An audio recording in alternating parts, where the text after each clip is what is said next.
Hello, viewers. It is another phenomenal week on Trending Matters. My name is Brian, and I'll be stepping in for Sandy, co hosting with Mandy to bring you the hottest and trending gist in town. We will be discussing the topic teenage pregnancy. I'm sure I'm going to learn a lot about this, and I'm sure you're also going to learn a lot about it. Stay tuned, stick and stay for more.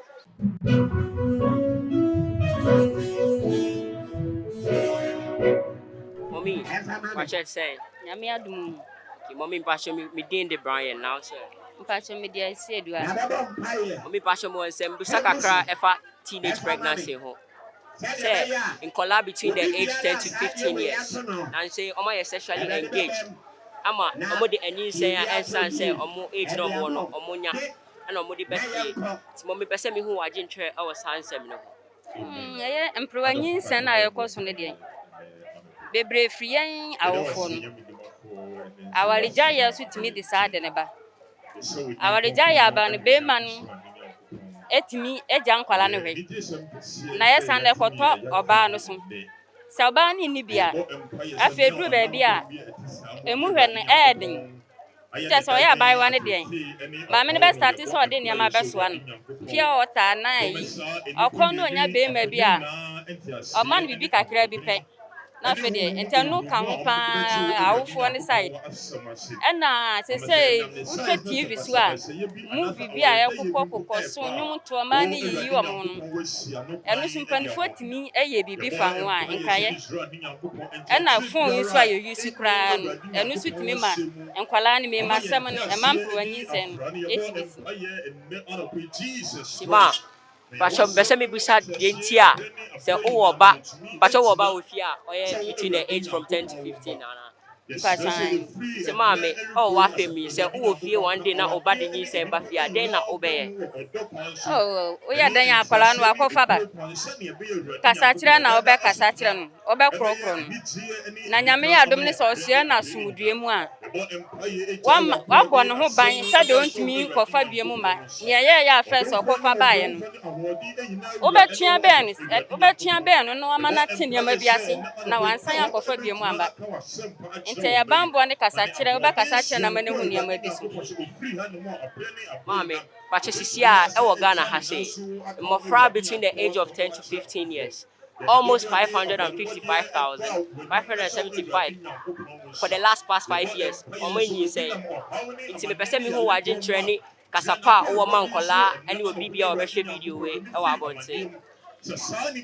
Kasa me woma yema nketu a omanya 15 years ekon. Mesro mo se omumbra mo ho ase. Omunhye omunuanom ye hwe anuafo ebi musu ko school. Enne nyame adom free SHS aba. Akola no yiro hu se wo kwa eboa wa. Ntimi tu omfo se omunya botre ewa brabom.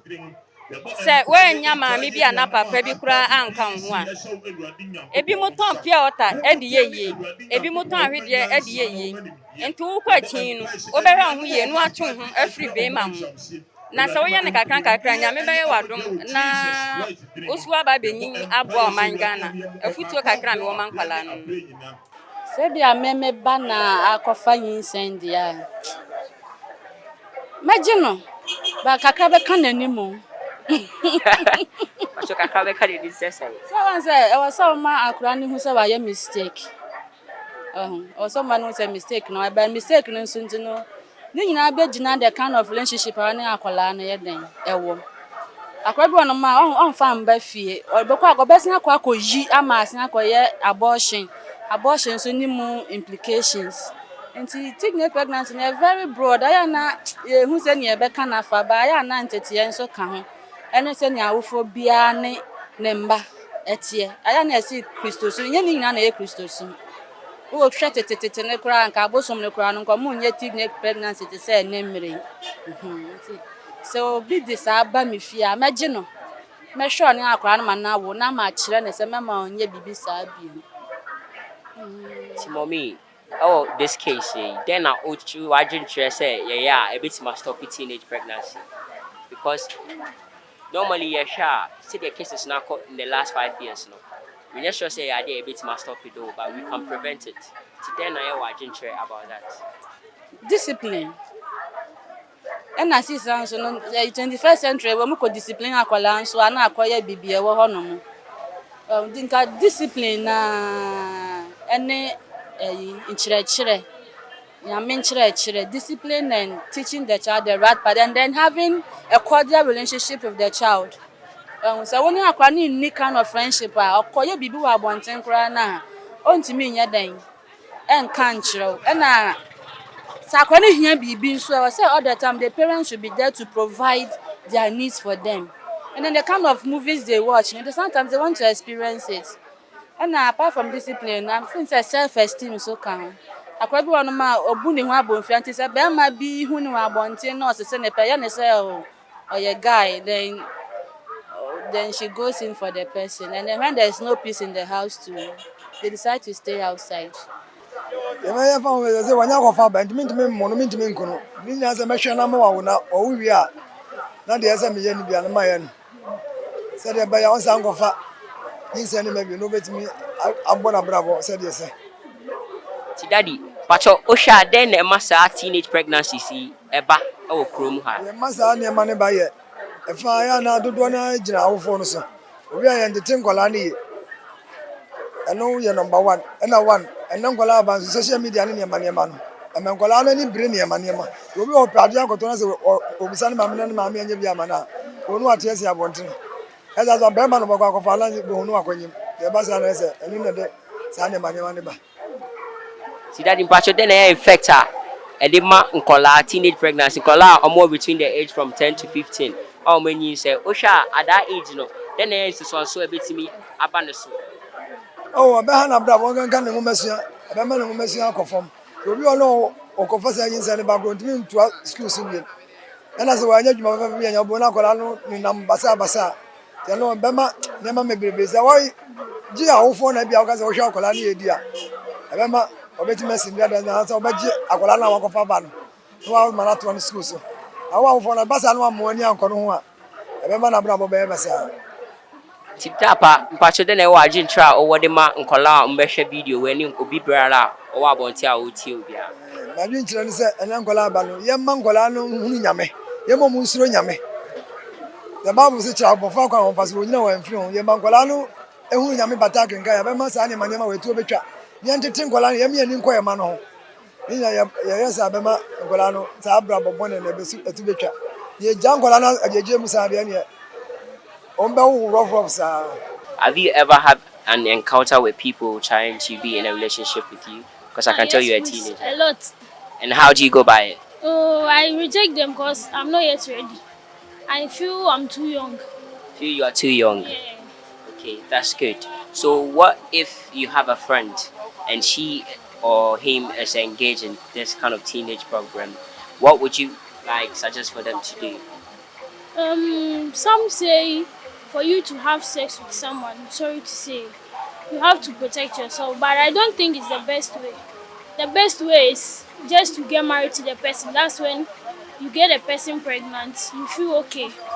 But for having sex with the person without getting married to the person, and sometimes too, the causes of it is poverty. Some to pressure from their parents. You are to allow your child to move out, but not that too much. So if you normally keep your child indoors, the day she gets the chance, that's when she will feel like enjoying herself. Then she brings out pregnancy. Okay, so you kind of made a statement about using protection, which you said is not the right way. Yeah. And you know, definitely people are going to go rogue. They are going to do what you're telling them not to do. So, wouldn't you like second thoughts about using protections? Or, and then we talk about the second matters where people dress bad for other people to get attracted to them to approach them or something. So, what do you have to say about that one too? You see, guys are too fast. They like reacting to the way they see girls. See, so we are training you guys to know how to control yourselves. You see, it's not bad to dress that way, but maybe when you see, you know, you have to know how to control yourself. You see, that's why some girls dress that way. Really? Yes, please. Okay, so do you dress that way? No, please. Some girls. And is it nice to dress that way? It's not nice, but at least we are training you guys. Okay. So what would you have, what message do you have to tell the public and those people involved in teenage pregnancy and those people involved in relationship but still teenagers? Oh, to my teenagers, I'm begging you all to know how to control yourselves. They said kissing leads to romance and then romance leads to sex. So the best thing is you don't overdo it and be proud of whatever your parents have for you. Some girls is due to greed. That's why they get into pregnancy at their teen ages. So I'll tell every girl to know how to control herself and also be proud of whatever the parents does for her.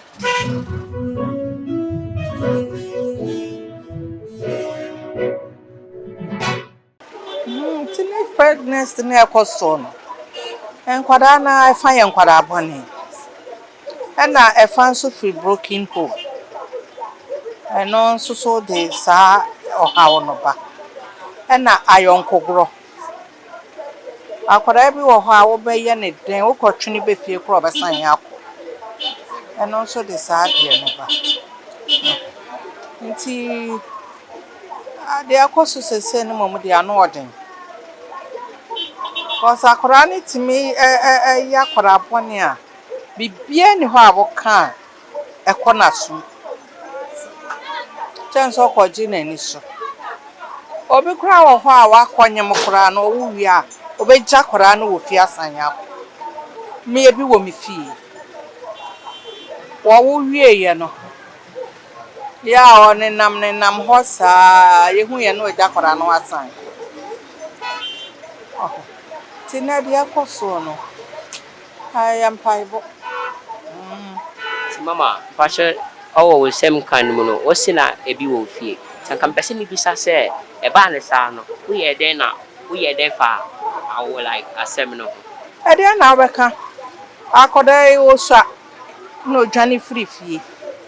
Ya pena ya hunu ye ko hunu no anyem. I dare now be so jano. Obe fie no obe wuwie ye no. Odi be 2 months. E no san dwane ja akwara no. E no san call. Tima, Tisia, akoye say, sansem we no, enya ade a yebetimi a stop it. But yebetimi a prevent it. Some compassion me bisa say, da kwan so say, I was say educate mmofra no from sexual activities, say they use condom ni nyama na. No momo dia me ntumi nka say there be my educate won fi say obi wo ho a wo kan obeti obi wo ho a wo kan onti nti no balance Mommy impart advice ben awa or the better abonti ama obi biara otio and our show. advice ya ni say paibo if you say korebe ho anya so wo fie kom de no and so do obeye ni biara obedwane akwa onti obi kura wo ho ne maame ada wo dem no obede dane maame a no ahine ponko wo wani betie no na ho noko bia ni white me first kwa go ya swen she enyo na ha gbe ti bia na otashi no bi ka ha gbe ba me ko me pele gbe ka ha me ba ya ho nu obi na wo bi ame fite me ni menye ho ame ye fa ko na bi papa ne ba ke mami nye musu be no ba na boko ha le chufa ke ba shan musu eti obi na wo bi ele ncha me ni kase mo le ba shi kura ni kase mo ba shi boko ye e ke nu e fo nu e she han e ko me ne san e chu ni ne ke kwe pekin e fo e da wa ka mo ko chele ne la kale e han le 20 de da gbe mi ne ba fe e ba ya da na ne han le ska ben we ba pe de no ba yin ho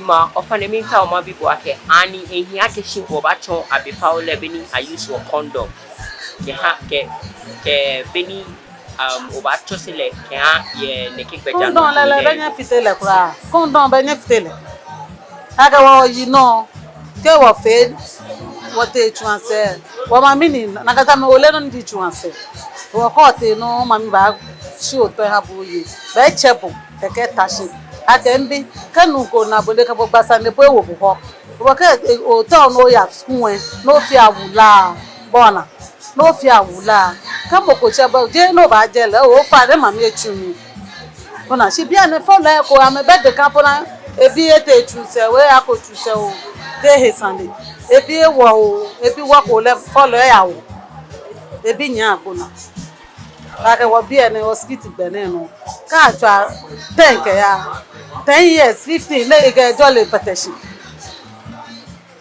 fine tutu wa beneke no ima ofane minta ma biya ke mini ke obachoni bike biye asa ame ehate ka ame samo ke mini bi ya na gbege bi ne ba me ma am twinshi ona anya ofe wa mi o ma fe onu shishi shikedi follow ni fa me ameye here ye gbege bi no ame here ye gbege bi best fact ba fe is too much ketu mo tutu boniga ojenshi no chon yo no ma me chebu e ke bo ta se ke bo we o ma ba ke kumo mi e kumo ye ni je ko ye ni se ko ba ya sun enu e to ko ma wa bo si bi ane follow bi ebi e ke le fo e ko me shile ke gbe ken ba mami ageba yo che kwashe anwu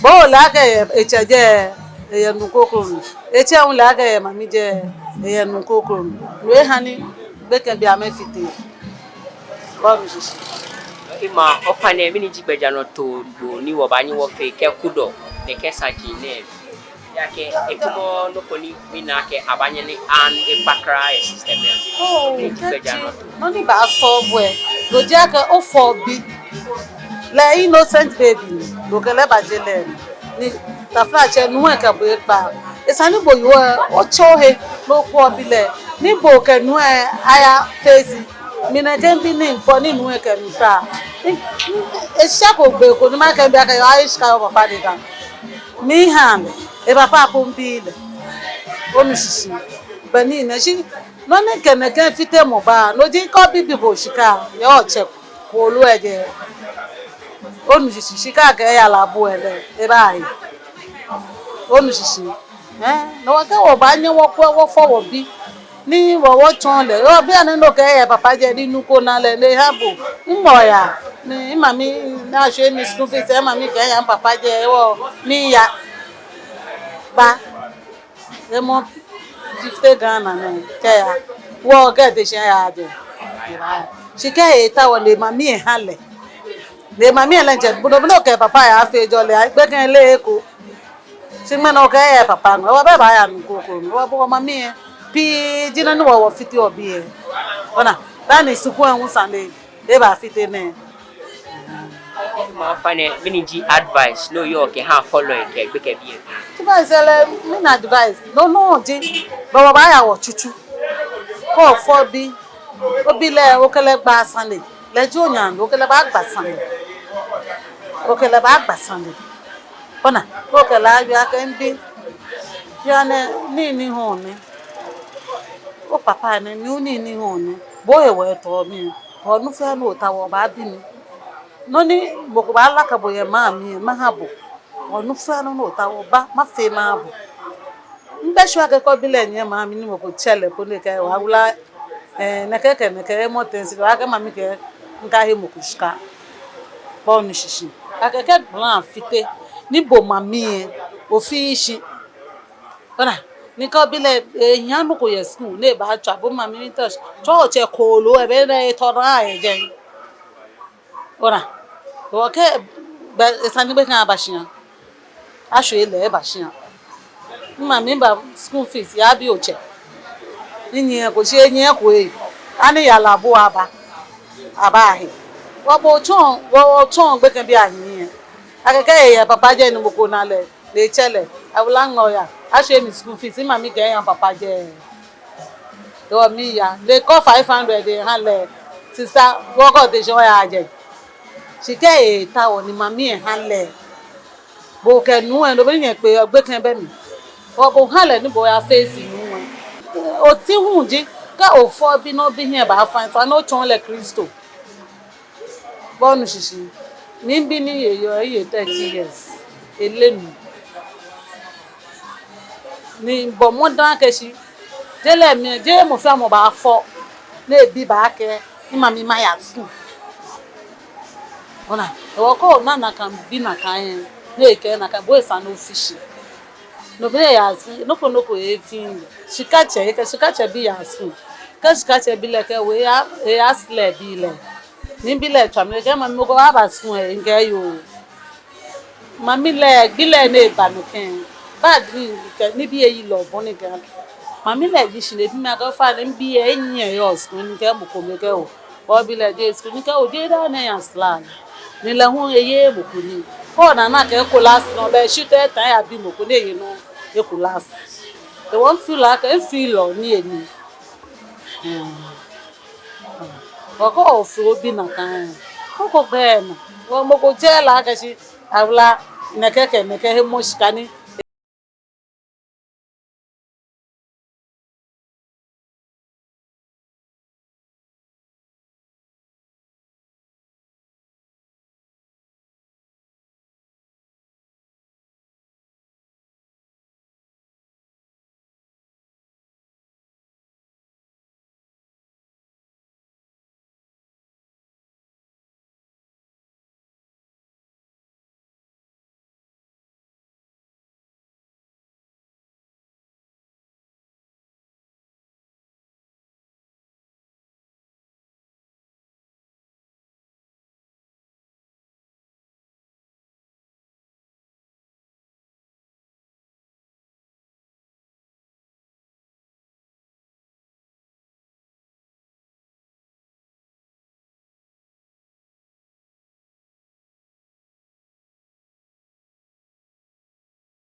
Nyame di nka kan se won se first no na awofo no o ba start na o ye bra first day no o ba frɛ no aka na ewu nyina keka sembi baby a wadu no ba ma fa wa o benyim enti o ma ba ma so fa sa time ya wa se o chance ko betimi anyem o be dane maame by force anso na onya to tam so se o dane maame na so first no kasa kire maarwa no e wo fie kire obi bia wo de be ma mere wo ho ma wo ko school na wie unya wo bibia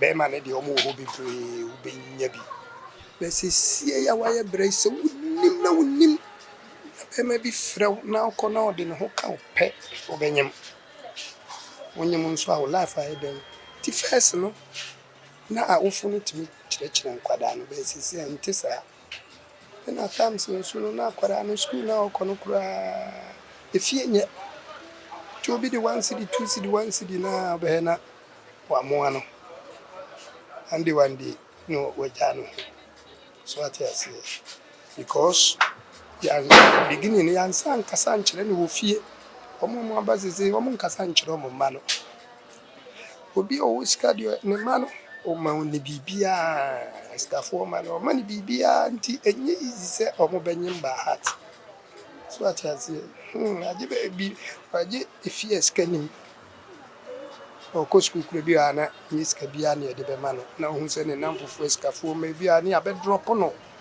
ni abe ni se ni abe nti onu zu na be ma bi o ko na ji 2 cd ji 1 cd ji 5 cd abe hu se anu anu no na one nada nene da ya nso na nyinsen aye nyinsen no nso ba nso a be ma no o be ka so onye cause we hu se usa usu ni mzo usa nso na nso ukofa e ti atam so no ya na nkwada ni bi nso ya nkwada aboni to extend say omo pese omo test ya de ni hwe nti gina kwan bebre so what you say Yeah, Basho, said you kasa fa asɛm no etimi sɛ ɛnyɛ ade a yɛbɛtumi esi gyinaeɛ wɔ ho nanso obi so ka sɛ ɛyɛ sɛ yɛkyerɛ nkɔlaa no awɔ sɛdeɛ ɔmo use condoms ne other measures to prevent teenage pregnancy ana ɛyɛ sɛ ɛda kwan so saa sɛ wɔsi bibi saa oh condom ne de sɛ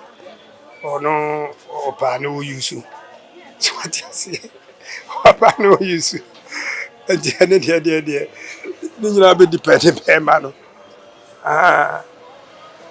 ni nyina be depend be ma no nyina be depend be ma no ye me ma de say at times to use at times so be dog ati ase ti dog no say yeah so at nti sa mi de no de mi de ni nyina nkwara na o nkwara no kasa kire ko bi o ha ni ma mi no no be kasa yie from a chassis maame no betu no fo first no na nkwara no ben maame fo no titi akora no shata de titi na odi pie kura ne maame man na we ko ba odi ska ba no de opia na do nsapan ya ba ade na apesa akora no ye uskani ba nso de on kan kire ne ba no sa ati ati ni ohia bi odi ma no cha de na wo bo ho kase ko school na ko school nhwe ko school tu ni awu parents be ye ono no kura nya be ma sem ne wo tiri so ati ase because bibia omo ye ma nti omo wa dwene nko be ma no so no be kasa ofia ka cho se be ma ne de tam wo ho ma wo nti hwe school no so na ko ne bo degree wi a ahi na obedi so ati ase but nti me de minim ekwan ya say na fa condom no de na fa punche ase me de bi ya cheche condom kra obi anya bi nso de na esi nti na de me condom no de me nye interested wo condom no ani say ye be kasa kire ye mma no ni sa na me hunu oni obefa wa wo so akora so waso odin a ye kasa kire wa untie no we be 15 16 17 na ma be mienza menu ko jina ka kwan ho na opiska me hu kura me ma so what yes because was so odin and damn Basho kan na wo sɛ ɛyɛ ade a wo sɛ yɛkyerɛ ɔmo fifie na mbɛsɛ bisa sɛ na broken home so ɔmo parent ɔmo ntem atete no ɔmo so ɔmo de na yɛ ɔmo fault sɛ ɔmo parent na nkyerɛ ɔmo because of broken homes ana sɛ ɛyɛ ɔmo ana ɔmo so yɛ aswɔden de yɛ bibi saa broken homes say e bi on ne papa ne maami ejai ina se ne papa ne maami jaya e bi akora na ote ne papa nche na ote ne maami nche so what you say and so a fact because omo nye together and so man some nyaman kitin eba so what you say because akora no ne maami ne papa na tia ne papa bitimi atia no so what you say ina we no mpokura na times ne papa ne maami kura ewo wa wo be ma no tia akwada na bi ana no maami kura bofu so what you say nti ese ndie amda mi de na me kanu ni nyina ne se ni nyina be fi akwada ko akwara bi o tunufu a ti o tena se din no afemu aba so what you say akwara bi nso a wo ni awu kanu nti last time see me free top ho bana school for nam ka kwa na taxi driver wa bensa school for mine kora ana me duo mo nche nam ti enti adbay wa start ya wa ben free no wa mimi wo say na omo nso wo say mu ema ne mema bebe 16 17 for yi omo fi driver no me be wo nam say hey enti abey we nyina me kro me nyame an kom be didi matter so ho wa ngani nyame be Papa.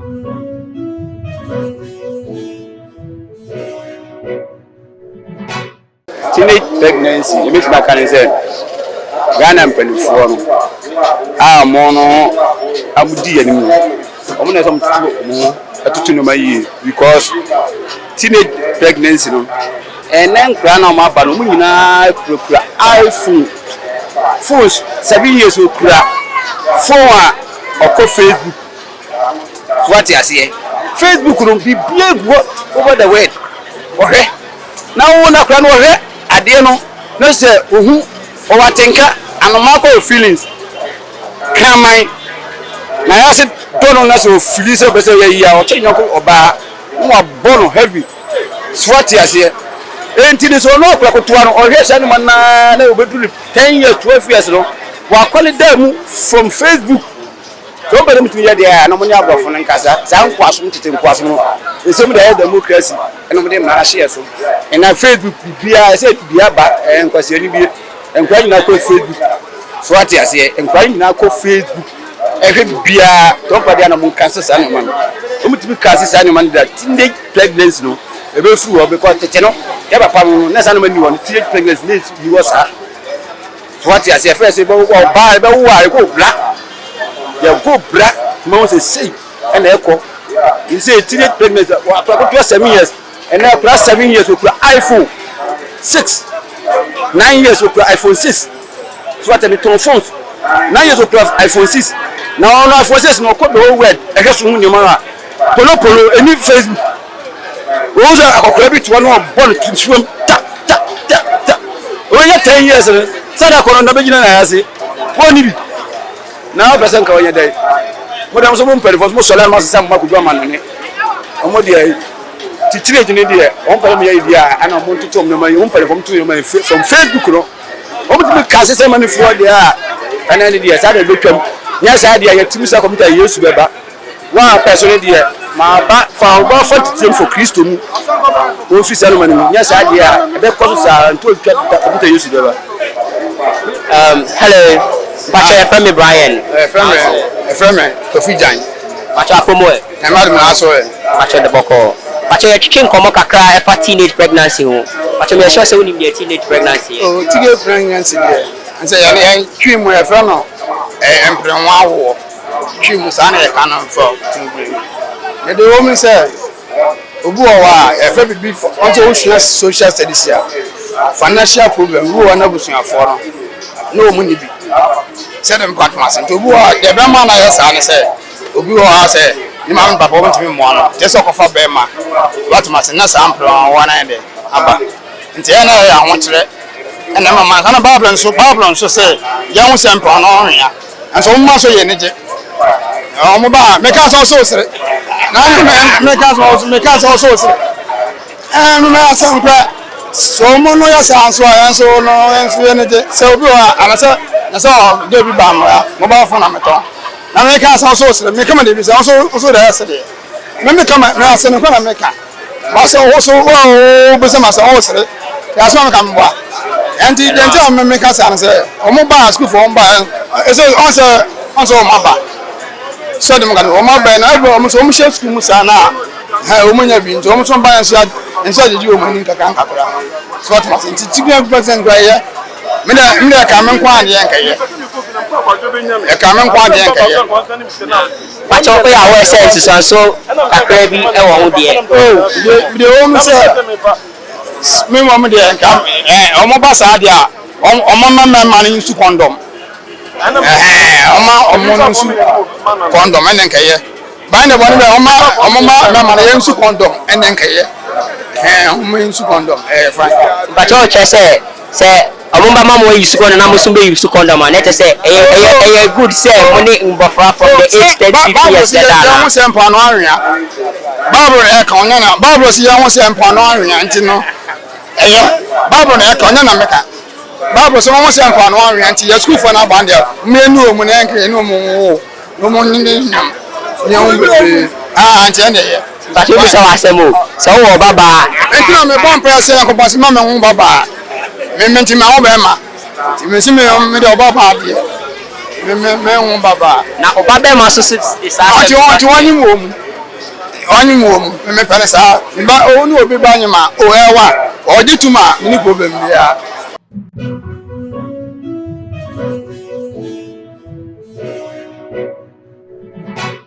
Watch Trending Matters each and every Wednesday at 6:30.